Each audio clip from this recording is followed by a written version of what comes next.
Are you ready to conquer test anxiety and ace your next exam like a top student? Test anxiety can be stressful, overwhelming, and in some cases debilitating, and it can impact students of all levels. Well, in today's video, I hope to show you that no matter what your starting point is, whether you're getting 40s, 50s, 60s, 70s, 80s, 90s, more, that there are some powerful and practical ways to overcome test anxiety and shift from anxious to confident. So get ready to reclaim control over your exams. Marcus Aurelius, Roman emperor and Stoic philosopher, is quoted saying, "Today I escaped anxiety." Or no, I discarded it, for it was within me, in my own perceptions, not outside. And while that sounds reasonable, if you struggle with test anxiety or any kind of performance anxiety, you'll know that discarding it is easier said than done. I'm going to share with you some tips that you might want to consider so you can feel more prepared, less overwhelmed, and ready to conquer whatever comes your way. And unlike ponchos, there's no such thing as a one-size-fits-all approach to overcoming test anxiety, so take what works and leave the rest. So I went to the University of Toronto, and full disclosure, I'm definitely one of those weirdos who doesn't hate tests. For me, I get excited about tests. I think they're a way for me to show what I know, and I get excited to tackle them, like a fun challenge. One way to think about it is imagine you're standing at the top of a ski slope. You look down, and part of you is admittedly nervous, but part of you is also really excited to just get down there, get to the bottom of that hill, and have some fun along the way. So that's me, for the most part, when it came to tests. Except for human physiology, which I took during the summer 1 year at the University of Toronto. Now, a little bit of backstory, this course had a notorious reputation for being a weeding out course, meaning that it was so difficult that we thought it was designed to weed out students from the program. Now, normally, if a student were to take it in the 4-month span that they normally would take it during the school year, it was a difficult course already. I chose to do it during the summer under a compressed schedule where we had about 6 to 8 weeks instead of the full course, full 4 months. I still remember how nervous I was when it came to one of the very first tests that we had for human physiology. I believe it was on neurophysiology and reproductive physiology. And when I say I was a nervous wreck, I'm talking sweating buckets, heart pounding, mind going blank, all of those things and probably more. So that's exactly why I made this video today. If you've ever had test anxiety, you may have experienced some of these before. You ready?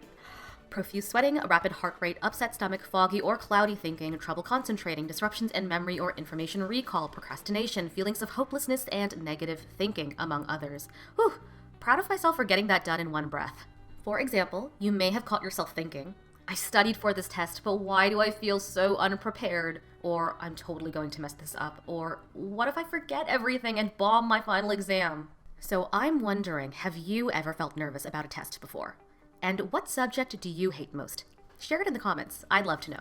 One of the worst experiences that I can imagine as a student is knowing that I've gone to class, I've asked questions, I've sought extra support, I've done the homework and the practice tests, and yet I still feel completely overwhelmed and underprepared when it comes to test day. And now, on to what you can do if you have test anxiety. Now that's where mindset enters the picture. Let's take a look at some elite athletes. We've got Kobe Bryant and Michael Jordan, both of whom have worked with renowned mindfulness and performance expert George Mumford throughout their careers. So cultivating a strong mindset must play a role when it comes to performing at your best. There are plenty of reasons why your mindset may result in stress and overwhelm on test day. Here are just a few. Nervousness about a test or a tough teacher, a lack of preparation, fear of failure, high expectations or experiencing a lot of pressure, fear of getting a low mark, uncertainty about what to expect, or even negative thinking patterns due to experiences from past classes or tests. So before your next test, take a few minutes and reflect on what might be causing you to feel so anxious. Get down to the root causes and you'd be surprised at what you can find. Let's talk about a lack of preparation and how that can fuel test anxiety by impacting your mindset. One way to think about a lack of preparation is to imagine that one day you're looking through your emails when you notice something unusual. Your boss, maybe your teacher, has sent you an email and says that you have to prepare a 30-minute presentation in front of 5,000 people and you've got about 15 minutes to do it. If you haven't prepared for this presentation and if you're not used to doing public speaking, then this can be really nerve-wracking. It can rattle you. That's something like how it can feel when it comes to test anxiety if you don't feel prepared. If you have no idea who you're talking to, what topic you're going to be covering, what the purpose is of this speech or lecture, or what you're going to say, then of course you're going to feel nervous. To fortify your mindset, it helps to give yourself undeniable evidence that you can do this and that you can conquer whatever this test throws your way. This is where pre-test practice and preparation comes into play. So if in the days and weeks leading up to the test you find that you're struggling to understand class material and as a result, you've been avoiding your homework, you're not engaging in class, and you're cramming at the last minute, in order to calm your nerves, preparation might very well be your best friend. To effectively train your brain to overcome test anxiety in this case, you'll first want to take a look at the topics that are covered on the test. Narrow it down to the most important ones and make sure that you're focusing on those specifically. Next, get acquainted with the question types that are most likely to show up on exams. I call these high-yield questions. So if your teacher loves throwing application questions and inquiry questions into the mix, make sure that that's what you're practicing, especially if you find that you struggle with those types of questions. If you struggle with short answer questions or maybe multiple choice questions, again, make sure that you're replicating that when you're preparing and practicing for the test itself. Finally, figure out why.